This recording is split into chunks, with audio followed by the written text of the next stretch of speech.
সঞ্জু স্যামসংয়ের দয়ায় কিন্তু team India পৌঁছে গেছে সেমিফাইনাল। আর এই সেমিফাইনালে কিন্তু হতে পারে কিছু বড় পরিবর্তন। কারণ গৌতম গম্ভীর কালকে প্রেস কনফারেন্সে এসে বললেন যে অভিষেক শর্মার ফর্ম নিয়ে কিন্তু আমরা সত্যিই খুবই চিন্তিত। আর এই রকমই যদি ফর্ম চলতে থাকে তাহলে সেমিফাইনালে কিন্তু অভিষেক শর্মার জায়গায় আবারও ঈশান কিষানকে ওপেনিং করানো হতে পারে। আর অভিষেক শর্মার বদলে কিন্তু ব্যাটিংকে আরও মজবুত করার জন্য নিচের দিকে রিঙ্কু সিংকেও আনা হতে পারে। এই পরিবর্তনটা কিন্তু অনেক আগেই হওয়া উচিত ছিল, কিন্তু এক প্লেয়ারকে কতটা সুযোগ দেওয়া উচিত সেটা গম্ভীর করে দেখিয়েছে। আর যদি এই মুহূর্তে এই পরিবর্তনটা টিমের মধ্যে আসে তাহলে কিন্তু কোনো সমস্যার কিছু নেই। রিঙ্কু সিং তো নিচের দিকে ভালো ফিনিশ করে সেটা আমরা সবাই জানি। আর ঈশান কিষানও সঞ্জুর সাথে ভালো ওপেনিং করে সেটাও আমরা সবাই দেখেও এসেছি।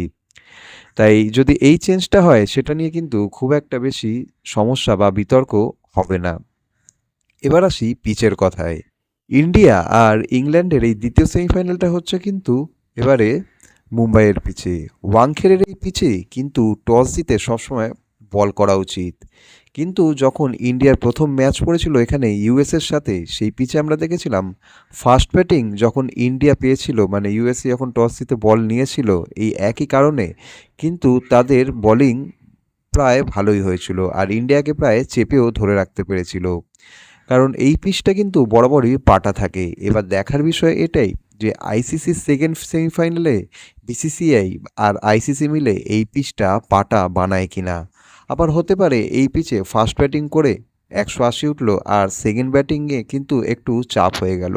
কারণ এই পিচে কিন্তু তেমন একটা স্পিন করবে না। আর এই পিচ কিন্তু ফাস্ট বোলার আর ব্যাটসম্যানদের জন্যই হেল্পফুল, কারণ পিচে রয়েছে মারাত্মক বাউন্স। এবার আসি, যদি ইন্ডিয়া দ্বিতীয় ব্যাটিং করে, যদি ইন্ডিয়া টস জিতে বল নেয় আর যদি সেকেন্ড ব্যাটিং চুজ করে তাহলে কিন্তু এই পিচে একটা সমস্যা দেখা যেতে পারে। সেটা হচ্ছে টিকে খেলার একটা প্রবণতা। কারণ এই পিচে চায় সবাই তাড়াতাড়ি মেরে ম্যাচ শেষ করতে, কিন্তু এই পিচ যদি একটু পরিবর্তন হয়ে গিয়ে থাকে আর যদি এখানে ইন্ডিয়ান ব্যাটসম্যানরা একটু টিকে খেলে থাকে তাহলে কিন্তু এই পিচটা হতে পারে তাদের জন্য খুবই হেল্পফুল। ইন্ডিয়া আর ইংল্যান্ডের এই ম্যাচে কিন্তু দুটো টিমই কিন্তু খুবই মজবুত, কারণ দুটো টিমের কাছেই রয়েছে ভালো ভালো স্পিনার আর ভালো কিছু ফাস্ট বোলার আর অলরাউন্ডার, মানে বলতে পারো একেবারে একটা বরাবরের সেমিফাইনাল এবার হতে চলেছে। 2022 সালে কিন্তু ইংল্যান্ড আমাদের একেবারে গোহারা হারিয়ে দিয়েছিল এই সেমিফাইনাল রাউন্ডেই আর সেকেন্ড সেমিফাইনালেই। তার আগে কিন্তু বিরাট কোহলি একার হাতেই সব ম্যাচ জেতাচ্ছিল। সেকেন্ড সেমিফাইনালে সেই যে হার হয়েছিল আর তারই বদলা এবার নিতে হবে টিম ইন্ডিয়া আর সূর্যকুমার যাদবের দলকে। আশা করি এই মানে এই বদলাটা তারা নিতে পারবে। এবার আসি, কোন স্পিনার এই পিচে খেলালে খুব বেশি হেল্পফুল হবে আর কটা স্পিনার খেলানো উচিত। আমি একটাই কথা বলবো, এই পিচে কিন্তু অলরাউন্ডার স্পিনারের ভূমিকা খুবই গুরুত্বপূর্ণ। মানে কেউ যদি ভাবে এখন আকসার প্যাটেলকে বাদ দিয়ে আমরা কুলদীপ যাদবকে খেলাবো তাহলে কিন্তু সেই ধারণা কিন্তু ভুল। কারণ আকসার প্যাটেল এমন একটা স্পিনার যে কিন্তু প্রত্যেকটা পিচে ভালো বোলিংয়ের সাথে নিচের দিকে ভালো ব্যাটিংয়ের সার্ভিস ভালো প্রোভাইড করে। এই পিচে যদি আমরা আকসার প্যাটেলকে খেলাই তাহলে কিন্তু ভালো হেল্পও পাবো, কারণ সে কিন্তু রিচ স্পিনার নয়, সে হচ্ছে ফিঙ্গার স্পিনার। আর ফিঙ্গার স্পিনারের বল কিন্তু এই পিচে মারাত্মক টার্ন হবেই হবে। খুব শ্রীলঙ্কার মতো খুব একটা টার্ন না হলেও কিন্তু এই পিচ অনুযায়ী খুব ভালো একটা টার্ন আমরা আকসার প্যাটেলের থেকে দেখতে পারবো।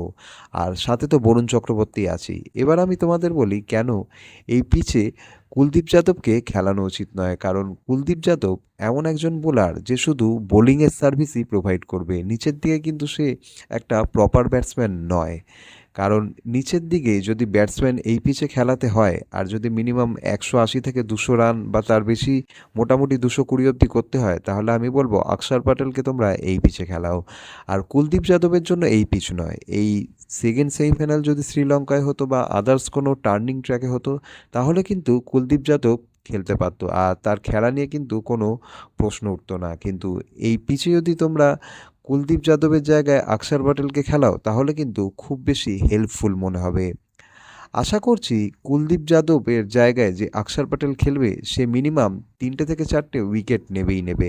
আর সাথে তো বরুণ চক্রবর্তী আছেই। 10 উইকেট নিতে কিন্তু ইংল্যান্ডের খুব একটা বেশি সমস্যা না হওয়ারই কথা টিম ইন্ডিয়ার জন্য। আশা করছি টিম ইন্ডিয়া সেকেন্ড সেমিফাইনাল জিতে ফাইনালে যাবে। তো বন্ধুরা, তোমাদের কি মনে হয় ইন্ডিয়া কি ফাইনালে যেতে পারবে? অবশ্যই কমেন্টে তোমাদের মতামতটা জানাও। আর ভিডিওটা ভালো লাগলে কিন্তু অবশ্যই চ্যানেলটাকে সাবস্ক্রাইব করে দিও আর ভিডিওটাকে একটা লাইক করে দিও। দেখা হচ্ছে ইন্ডিয়া ফাইনালে যাওয়ার আগে আরেকটি নতুন ভিডিও নিয়ে। আজকের মতো গুড বাই।